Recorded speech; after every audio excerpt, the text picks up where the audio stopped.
the process, the honor of wearing 77 was said this past week. How does that go down? How's it presented? Is it just a matter of fact that this week you will have the distinction and honor to represent our guy? We get told every Friday, and it's kind of just goes. It's kind of judged throughout the week of who's got the best practices, who played to our standard in the last game. So, I mean, I'd love to wear it this week. It'd be an honor, but it's kind of just judged throughout the week and how we practice.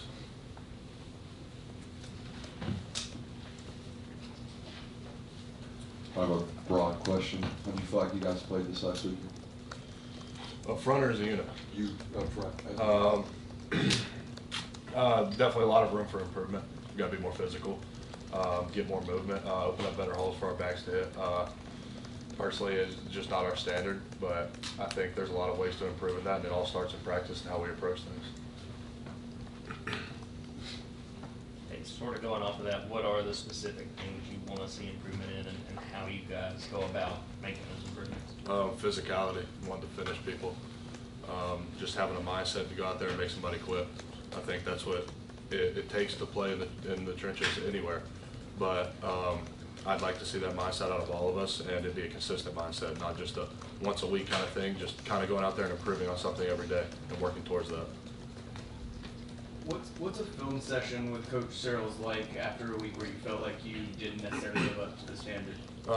There's no sugarcoating, straight to the point. He's going to tell you what you did wrong, tell you what you did good, and he's not going to beat around the bush. He's going to tell you how it is, and it's up to you how you take that. I've always been told hear the message, not the tone.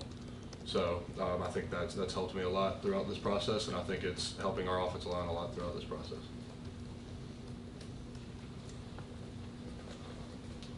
I believe Coach Searles is from Tryon. He is. Right? You're from Rome, Georgia. Y'all ever talk about Northwest Georgia? I always tell him that I never lost to Tryon in high school, but there's always some conversation about it. Talking about football, just life in general up there.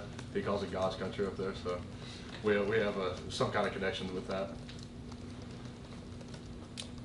Hey, I think it's been a while since we got an actual mullet update. Have you, is that continued to grow? Has it been cut? Does it get coiffed before the season? And do you still get as much attention for it as you did early on? It gets cut every now and then. I try to get the sides cut every other week, but I think it still gets a good bit of attention. I mean, I'm kind of tired of it by now, but hey, it comes with it, I guess. It gets hot when it's hot outside.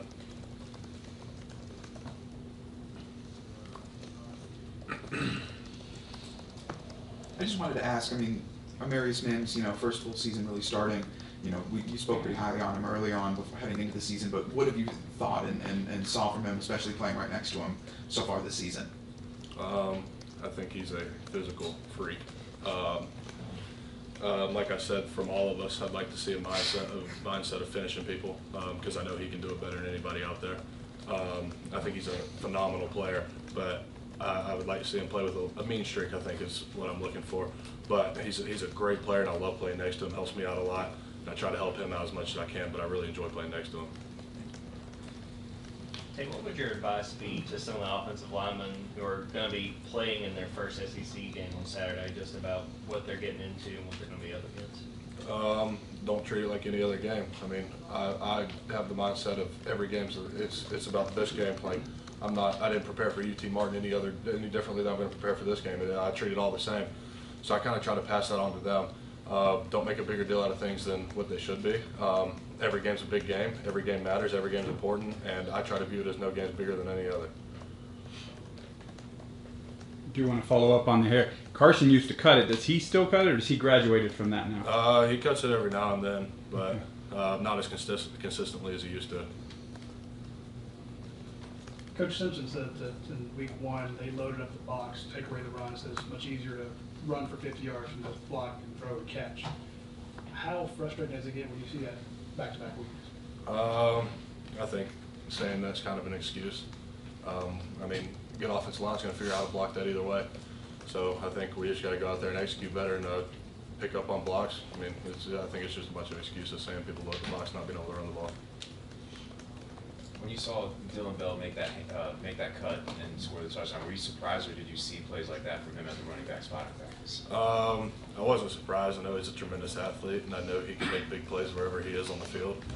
In the game, I didn't know he made the cut until the day after. I saw it on Twitter, and I was like, oh, that's a pretty good play. But no, it didn't surprise me. I've seen him make plays. He's a great athlete, and I think he's a great attribute to wherever we put him on offense.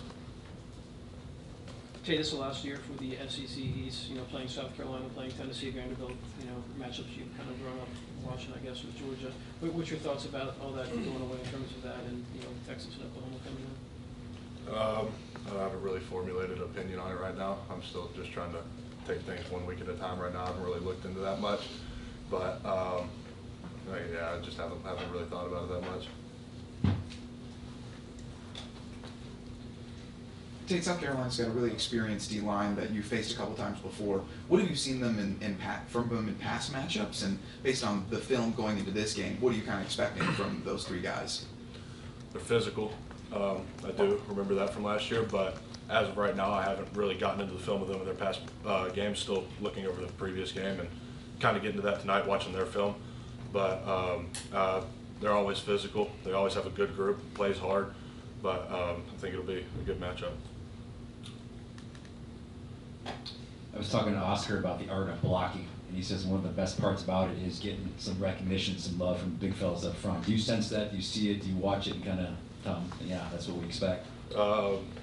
Yeah, we definitely show them a lot of love. I don't know if y'all saw it 2 weeks in a row. Brock Bowers has put someone on their back, and we all get pretty excited about it. We love seeing it just because that's our world, and seeing other people enjoying our world is kind of is a lot of fun.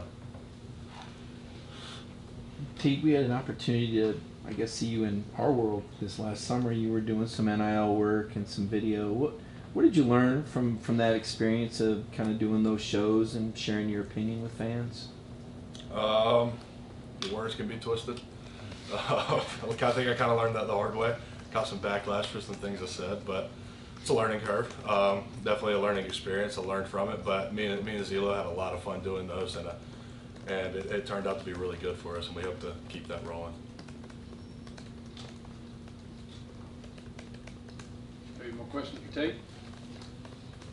All right, Tate, thank you. Thanks, Tate.